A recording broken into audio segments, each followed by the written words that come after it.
दो सिर वाली गाय। शांताराम के पास एक दो सिर वाली गाय थी, पर वह दूध नहीं दे पाती थी। वह पूरे दिन चारा खाती लेकिन दूध नहीं देती थी। शांताराम इससे बड़ा दुखी रहता और उसे आकर कहता, ये मनहूस गाय कितना खाती है, दिन भर चारा और दूध के नाम पे तो ढेला देती है। और वह डंडा लेकर उसे बहुत मारने लगता है। गाय बहुत चिल्लाती है, लेकिन शांताराम के मन में कोई दया की भावना नहीं आती। ऐसे ही रोज वह गाय न दूध देती और शांताराम उसे मारता। उसके शरीर पर घाव के निशान हो गए थे मार से। तभी उसने देखा कि उसके घर के सामने से माधव राम नाम का परिवार गुजर रहा था। तभी उसने कहा, मालिक ये क्या कर रहे हैं, आप क्यों इसे मार रहे हैं। तब माधव ने कहा, मालिक मेरा गाय मर गया है, क्या मैं आपका गाय खरीद सकता हूँ। शांताराम ने सोचा ये तो बहुत अच्छी बात है और वह बोला, हाँ हाँ माधव राम, तुम मेरी गाय ले सकते हो। ये दो सिर वाली चमत्कारी गाय है। वह उसे दरअसल ठगना चाहता था और वह बोला, मैं ये गाय 10,000 में तुम्हें दे दूंगा। पर मालिक ये तो दूध नहीं देता। किसने कहा तुमसे।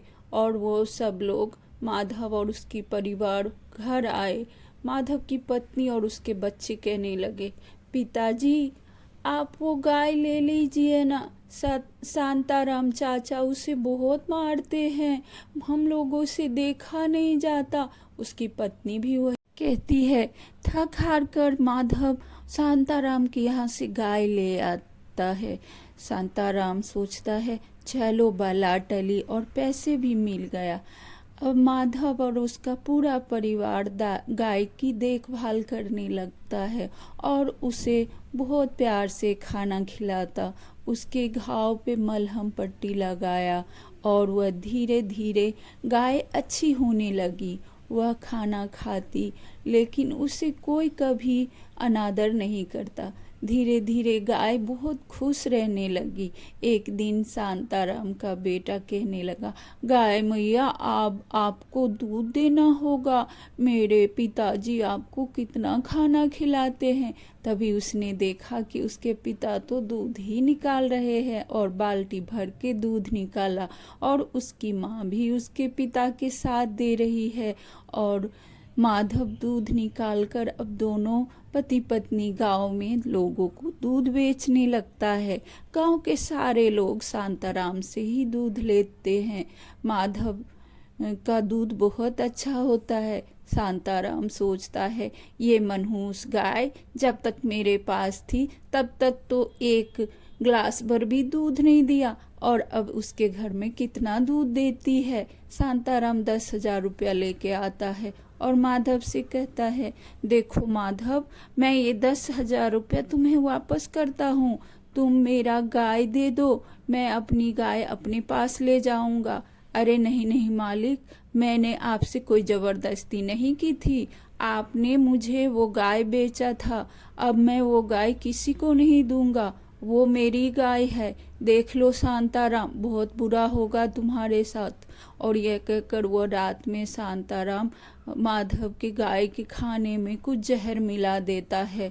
दूसरे दिन माधवराम दूध निकाल के बेचने जाता है, लेकिन ये क्या, सारे ग्राहक दूध वापस लेके शांताराम के माधव के घर आते हैं और कहते हैं, माधव भाई आपका दूध अच्छा नहीं है। और धीरे धीरे माधव का घर बहुत ही माली अवस्था में रहने लगा उसका परिवार, क्योंकि पैसे की अभाव हो गई और खाने पीने के लिए भी लाले पड़ने लगे।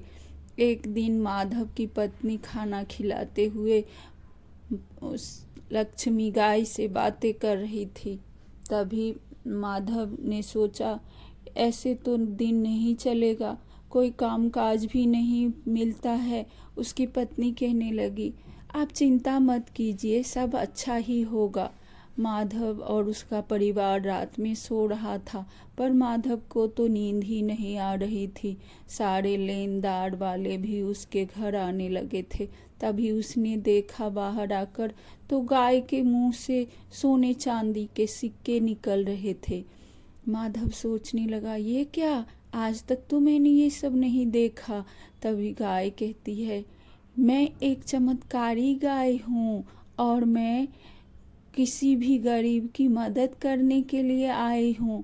तुम पहले गरीब नहीं थे, इसीलिए मैं तुम्हारी मदद नहीं कर रही थी, लेकिन अब तुम बहुत गरीब हो गए हो और सच्चे मन वाले हो, इसीलिए मैं तुम्हारी मदद करना चाहती हूँ।